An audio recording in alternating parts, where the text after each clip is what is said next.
Whenever you're ready. When you hear the word color guard, you normally won't know what it is, as in when you hear the word cheerleading. But color guard has developed a lot throughout the years that now it's becoming more known within high school.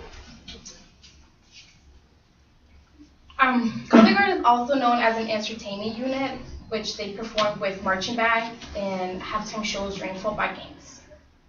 This is my object that I bought today, which is my color guard flag.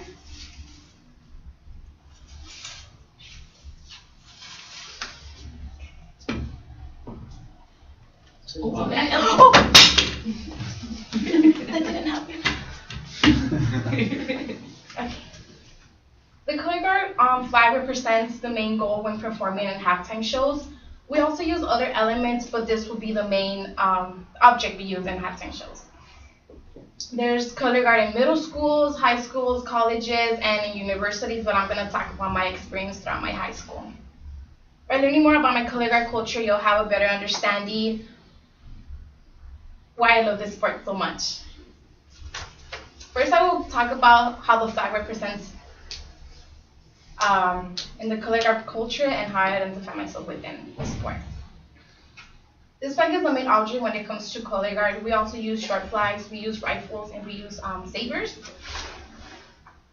Instead of falling in love at first sight, I would say I fell in love at first spin. It's 6 feet tall. It's not very heavy, but it does hurt when you hit yourself in the face with it a lot.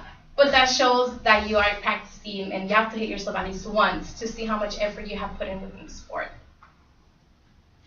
Our halftime shows are about 11 to 15 minutes long. There's a lot to remember when we perform because we need to memorize the field and all of our numbers when to get to our places. We need to change gear. We have dances. We have to always keep our toes pointed, which is really hard. We run, but there's this different kind of running we do. So it's really hard, but with practice, it's always possible. We have our rifles, which our rifles are about 2.5 pounds. We have our sabers, which are 30 to 39 inches long. They're either plastic or metal, but we usually don't use them in high school because they're really dangerous. But with dedication, it's always possible. I just discussed my color guard flag and other elements we use as well, and I would discuss how I identify myself within this culture. Like any other team, your team becomes part of your family, becomes part of your life. It was my sophomore year when I decided to join color guard. I usually didn't do anything in high school, but I thought it was time for me to do something and become part of something in high school, so I decided to join my color guard.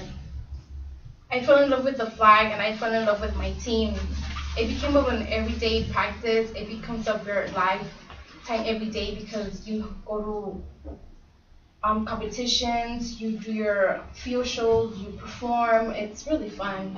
I became a captain in my senior year, and that showed that I put a lot of effort within the sport because I became captain. And I was going to show incoming freshmen with their color guard too. After 3 years with being in this team, it becomes part of you forever. I know even though they don't have it in the school, I can still go back in my high school and perform when they do the alumni.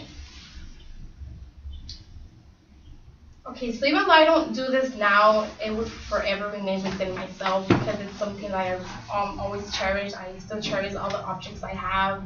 I have my uniforms, I have my shoes, I have everything, and I think I would always have it forever.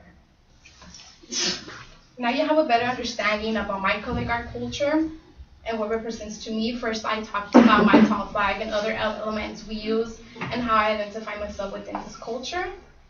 Many may think color guard is easy. Many say that it's not a sport, but it is. We practice a lot every day. We do competition as well as other sports. It's a very skilled sport to learn, but with practice, everything is possible.